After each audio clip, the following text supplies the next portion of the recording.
क्या ये सच है सर कि राजा भैया को भी धमका दिया था श्रीपाद शुक्ला ने? वो कहता था कि वर्चस्व के रास्ते में जो भी आएगा मारा मारा जाएगा। जाएगा। ये कितना सच है कि सर अगर ये व्यक्ति ना होता तो एसटीएफ नहीं होती? जिनके पास इसके सिवा दूसरा कोई काम ना हो। बिहार के लोगों को ये लगता है कि भाई ये ठेके हमको मिलने चाहिए, ये टेंडर हमको मिलने चाहिए, हम यहाँ के लोकल आदमी हैं, हमारा रेलवे मिनिस्टर है, ये दूसरा कैसे ले सकता है। और गोरखपुर में दो ग्रुप थे, हरिशंकर तिवारी और वीरेंद्र शाही। ये किसी तीसरे आदमी को टेंडर का, अब तो सब ऑनलाइन हो गया, पहले टेंडर के फॉर्म बिकते थे, लोग ले जाते थे हाँ जी। और फिर ला के उसे जमा करते थे। तो चेक और बैलेंस सब वही रहता था कि जमा करने कौन जा रहा है, किसका आदमी है, नजर रखते थे। जो भी रास्ता है वहां बिल्कुल 10, 20, 50 लोग राइफल लेके बैठे रहते थे। उनका आदमी है तो डाल सकता है, विरोधी का है वो दोनों लोगों पर लागू होता है, उनका विरोधी हो चाहे उनका, या तो उससे छीन लेंगे, फाड़ देंगे या मार देंगे। तो इनके सिवा किसी को मिल नहीं पाता था। ये लोग भी कभी जाके वहां काम नहीं कराते थे, वो देते सूरजभान या बिहार के जो लोग हैं उन्हीं को, लेकिन वो किसा भी 100 करोड़ का है, 10 करोड़ हमको दे दीजिए, जाइए काम कराइए, बिल लाइएगा, हम सिग्नेचर कर देंगे। तो उन लोगों को ये लगता था कि सब कुछ हमारा है, काम हम कर रहे हैं, रेलवे मिनिस्टर हमारा है, ये लोग कैसे। तो वो बार बार आते थे, बार बार वो टेंडर नहीं डाल पाते थे। वहीं इससे बात हुई श्री प्रकाश से, किसी ने बताया कि ये लोकल आदमी है, ये मदद करेगा, ये शाही के पीछे लगा हुआ है। तो बस उसको ऐसे आदमी की जरूरत थी सूरजभान को। बातचीत कर ली और कहा कि ठीक है। अच्छा, जब AK-47 की एक आध फायर उसने किया, उसने कहा हमको दादा कहते यही चाहिए, हाँ। उनका उसको मार दूं, मुझसे 2 ले जाओ, और दिया भी। अच्छा, 2 AK-47 हाँ, दी? 2 मारने के बाद 2 AK-47 दी। क्या ये सच है सर कि राजा भैया को भी धमका दिया था श्रीपाद शुक्ला ने?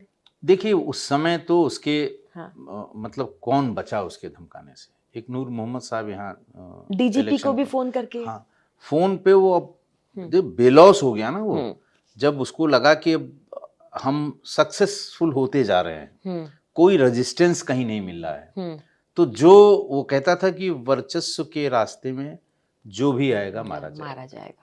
ये लड़ाई वर्चस्व की है, इस रास्ते में जो आएगा उसको हम छोड़ेंगे नहीं। तो सबको फोन करता था, राजा भैया को भी किया, हमारे डीजी स्वर्गीय श्री KL गुप्ता साहब को भी किया, हिम्मत लालजी टंडन जी को किया। क्या क्या मैंने सारी डिटेल लिखी है इसकी। हाँ, तो वो फोन पे तो वो बात करता ही था और धमका देता था, इसमें कोई दो राय नहीं। ये कितना सच है कि सर अगर ये व्यक्ति ना होता तो STF नहीं होती?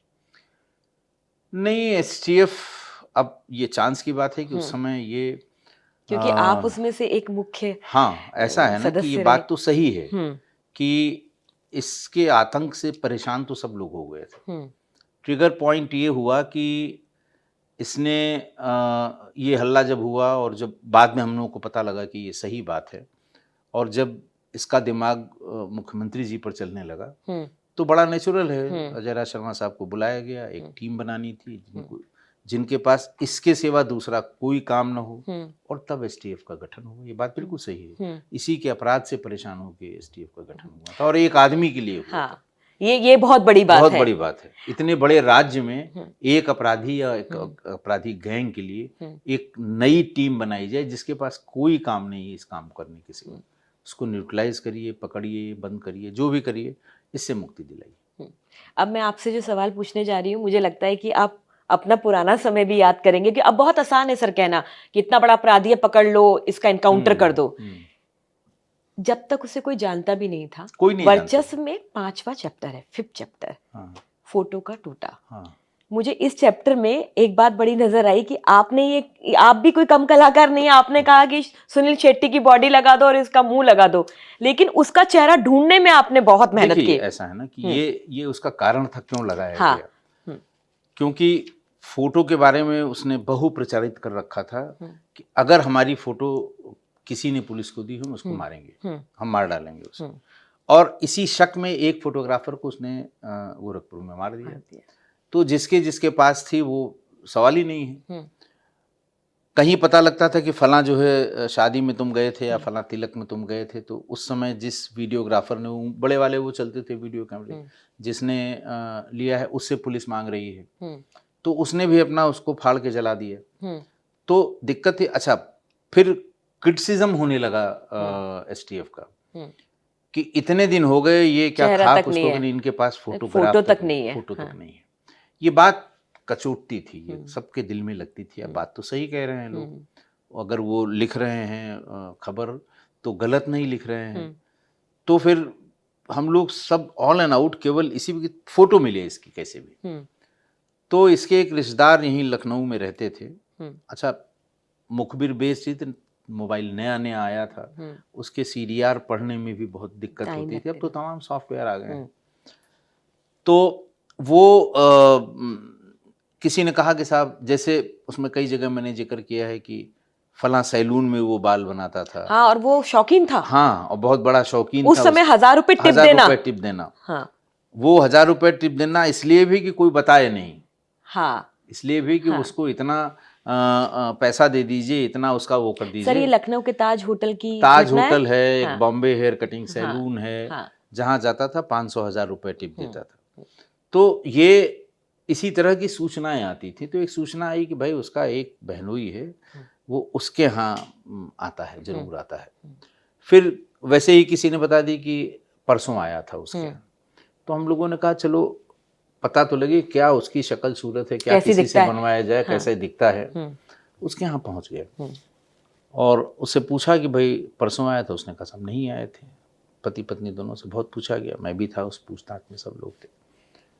तो उसके बाद उसके यहाँ 2 बच्चियां थी, छोटी छोटी, हमारे ख्याल से 9-10 साल की रही होगी, 12-13 साल की। तो जब माँ बाप से पूछताछ कर रहे थे, वो दोनों रोने लगी। हम लोगों में से ही कोई एक चला गया, बेटा काहे रो रहे हो? बोले आप लोग मम्मी पापा को मार रहे हैं। बोले नहीं नहीं, मार नहीं रहे हैं, उनसे पूछ रहे हैं कि श्री प्रकाश शुक्ला की आया था क्या?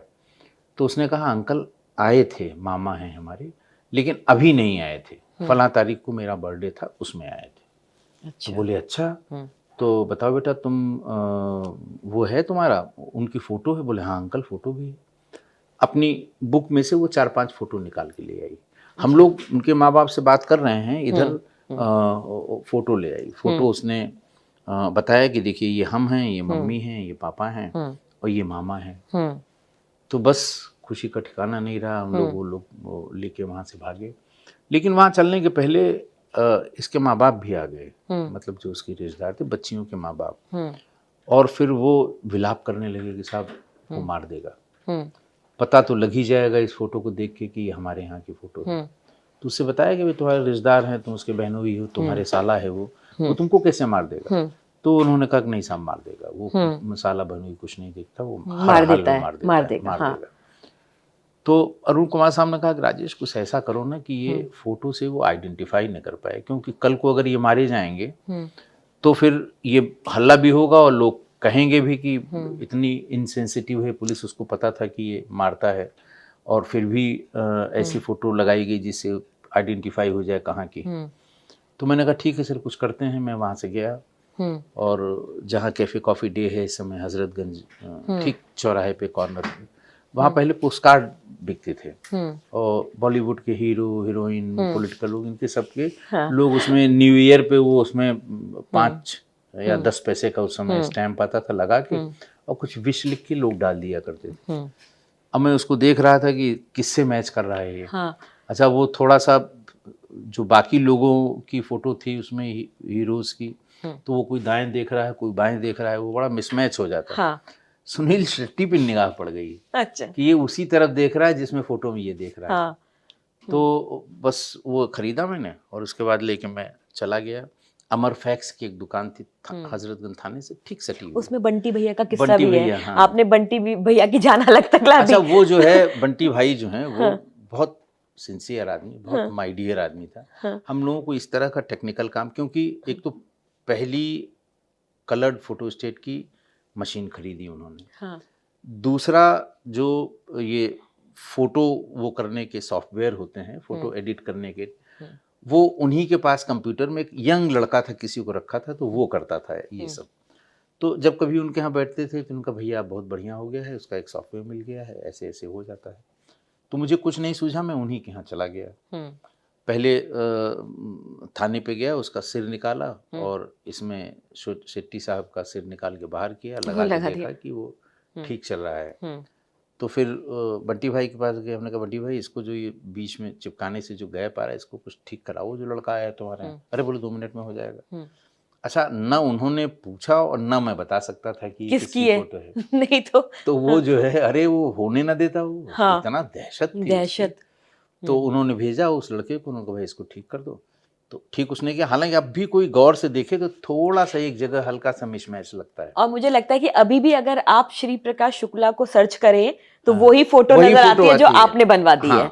तो साहब वो जो है बना दी। उन्होंने कहा भैया कितनी कॉपी चाहिए? अरे हमने कहा सब वही सब चल रहा है, प्रेस को बांटना है, ऐसे 50 कॉपी दे दो। और बढ़िया 50 कॉपी उसने कलर निकाली, खुश हो गए एकदम, भाग के गए कुमार साहब के पास।